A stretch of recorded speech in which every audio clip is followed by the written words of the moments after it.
Kush's movie review. Yes, welcome to Kush's movie review here on Waffle Box, episode 106. What we do here, obviously, Kush is going to talk about a movie. Leave us your thoughts in the comments. If you agree, thumbs up button. If you disagree, still do the thumbs up. Why not? And obviously, make sure if you haven't already done so, hit that smash that subscribe button. This week's movie review is Joyride, a movie about 4 Asian women who steal a car in the middle of the night and take a drive around town and then return it before the owner is even aware that the car is gone. The end. Have I wrapped it up quite nicely? That's not even the movie at all. You No. got the 4 Asian women right, and then the rest of the sentence went off a cliff, which was appropriate because you had mentioned cars. Tell you what though, because this has got what's her name? What's her name? Stephanie Sue. Stephanie Shu. She is gonna be my future ex-wife. I tell you now. Fascinating. She Fascinating. is- Okay. Oh, Okay. Whenever I see her on the screen, she makes me feel things, Kush, and I'm not ashamed to say Fascinating. it. Well, I'm disappointed to say she actually contributes the least to this film. Oh well, I'm not Despite watching being it. 0 out of 5. best supporting zero. Despite being a current Best Supporting Actress nominee at the most recent Oscars, the Academy Awards, Stephanie Shu is in this movie, but provides maybe the least. There's some full frontal action of her what's supposed to be her body, but I don't believe that's her body. And I'm okay with that too, because it's a fantastic scene. I chortled my ass off during this whole film. Like, I had a great time. This is a raunchy R-rated comedy, and it's produced by Seth Green, or Seth Rogen, excuse me. It's produced by Seth Rogen, and yeah, you should expect nothing less. This is directed by Adele Lim, who did have a hand in writing it. Also, was written by a woman named Cherry, whose last name is so complicated we can't pronounce and not offend anybody. And then Teresa Sayoa, she also had a hand in this. I don't know who that woman is, but majority of this film was involved in Crazy Rich Asians, acting and writing wise. So if you like that movie, which a lot of people enjoyed, that thing did well. It had some legs to it. Everyone was like, "Yeah, this is the rom-com we've been waiting for with Asian people in the United States." Um, this is different. This is some Harold and Kumar stuff. There's definitely some Hangover.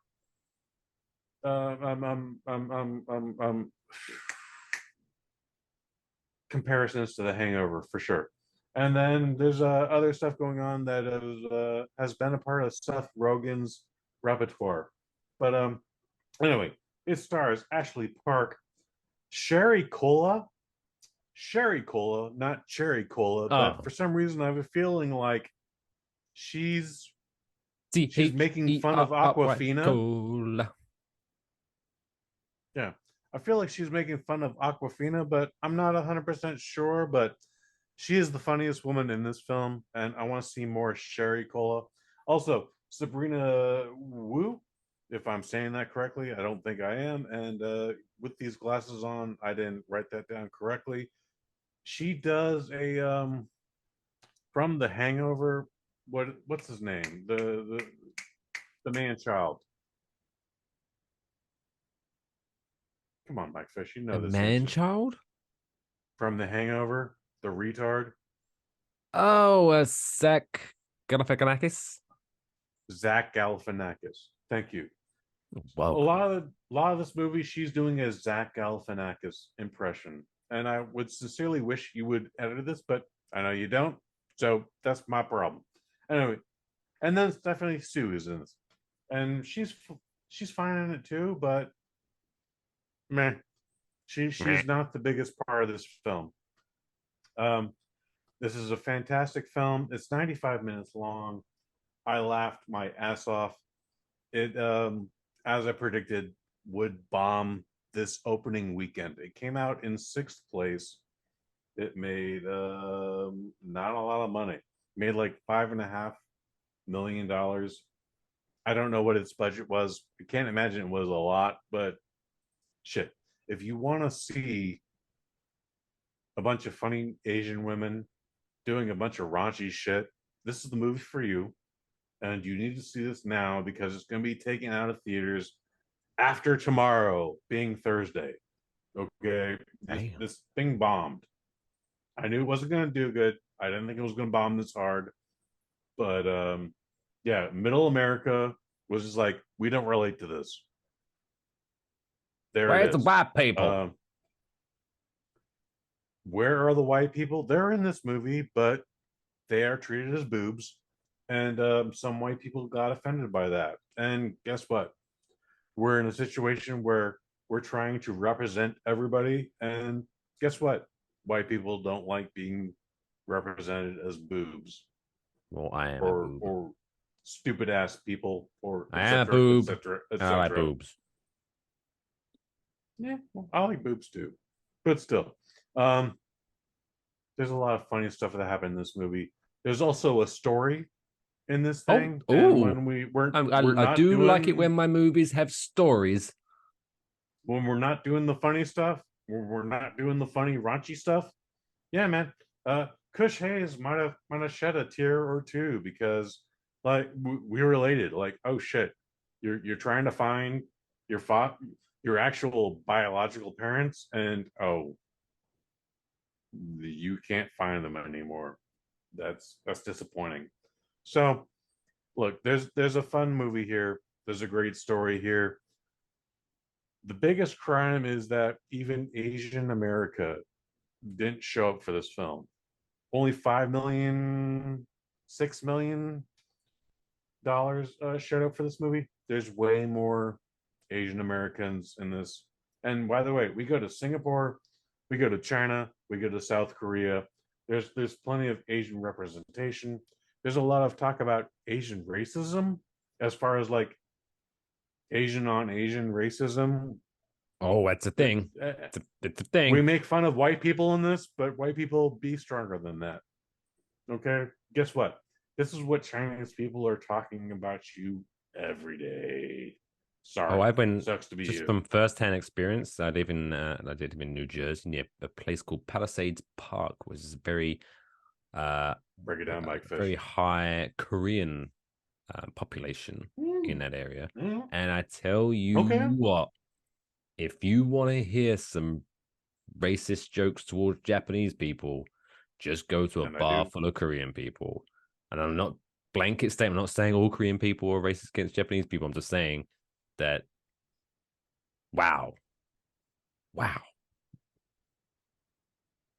Not all of them, just There you go. just the people in the bar that I went to. But but it happens. It does happen.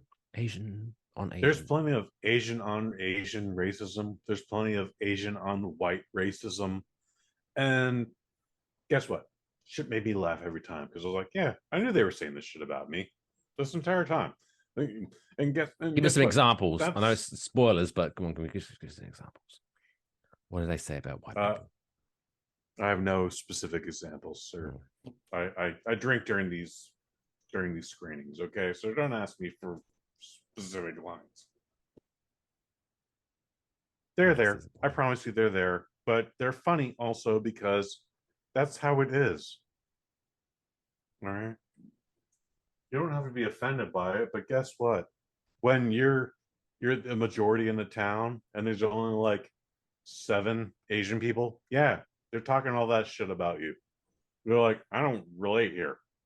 I don't get it. And that's what they're saying. It happens still in San Francisco. And you know what? I've come to peace with that. You should too. Anyways, this fucking movie came in at sixth place this weekend. So if you're a fan of raunchy comedies, if you're a fan of any kind of comedy in a cinematic perspective, come out and see Joyride. It's a lot of fun. It actually has a message behind it. There's a story there too. Um, is it worth repeating? That I don't know. But Well, not now. I know her nude scene was by a body double. you're gonna be surprised by what the nude scene is. I'm glad I didn't tell you that, but I'll tell you after show because it's a lot of fun. However, Me and Kush. there was no Dex, which I was surprised by. There was no Bush that I was surprised by. However, again, lots of F bombs, lots of drugs, lots of there is nudity involved, but you know, they're making this up as they go along. So I wish I could give this a minor 4 out of 5, but I have to give it a strong 3 out of 5.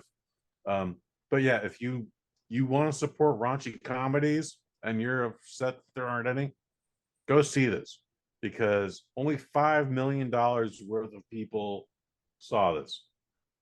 People, not Asians, not white people, not black people, just $5 million saw this nationally. And if you So think of the figure average cost now of a cinema ticket plus, plus popcorn and soda and stuff like that, that probably works out to be about 7 people. let's take the popcorn and the concessions out of the whole thing. All Just right, the ticket alone for the 12. maximum price, it's like what, $16, $20 if you're in San Francisco or a major market. If you want to see a raunchy R-rated comedy, this is the one to see. But you're not gonna. It'll be on Amazon Prime in like 5 weeks. But it's very funny. I had a great time, and you should see it too. There you go. I wish I could give it a better review, but 3 out of 5. 3 out of 5. Joyride. Is there literally any joyriding in it, or is it like a double entendre No, where they are having joy by riding someone? Is that no. The title came about because the original title for this movie was the Joy Fuck Club, and people are like, "Well, we can't put that on the marquee, so Hmm. just call it Joyride." And then they did. That is not me being funny. They called it the Joy Fuck Club, and then like, oh, That just sounds people like a don't like sad that. like a support group for men that had all found out that they had sex with the same woman named Joy. Okay, It's, that's probably yeah, not impossible. it's no, sorry, I can't make it on I Tuesday. knew a Jew. I knew a I've got girl my named Joy Joy who was Fuck loose. Club meeting at 6. It's my week to bring the refreshments. Maybe There you go. like cookies, stuff like that. Anyway, Joyride will not be in theaters past this Thursday. So if you want to see it now. See it with a crowd. That shit is Yeah, funny, dude. Like I had a good time. It's not the funniest thing I've seen this year. right. There are You're not you're I, losing it now. Don't. You should have left that bit out. If you're trying to sell people, just go. Hey, you should go see this movie with all your friends. It's not that funny. I've seen better ones, but it's just like just be like, yeah, it's great. Oh, yeah, I don't know what the this is gonna win funniest an thing Oscar. I've seen this year. No, it's definitely not winning an Oscar. But it is probably the funniest movie this year. Anyways, it's gonna be gone next week after Mission Impossible. Well, there you go. When it gets released on DVD and Blu-ray, which I think they still do, it's gonna be on there. Funniest movie of the year, Kush Hayes Waffle Box. Boom. Until the next funniest movie, 3 out of 5. will be 3 out of 5. 3 out of 5. Beautiful. So there you go. Joyride, 3 out of 5. Go to see it. Support movies. Because if you don't, it'll all go away and we'll be stuck watching Jersey Shore reunions. Like they've had like 10 of them at this point. Like, I think we did a review for Bert Kreischer's The Machine, and that dude was so delusional under the impression like if this movie does good, every stand-up comedian you know is gonna have a movie next summer. I was like, no, no. Your movie was funny. In fact, your movie should actually have been better than it was. But no. Bobby Lee is not getting a summer movie next year. And neither is Joe Rogan or Adam Carolla or anyone else. Like just support the movie that you think is funny. I mean, that's Joyride is very funny. You should go see it. I chortled a lot. if that doesn't make you want to go see it, nothing will. Touche. That's all, folks.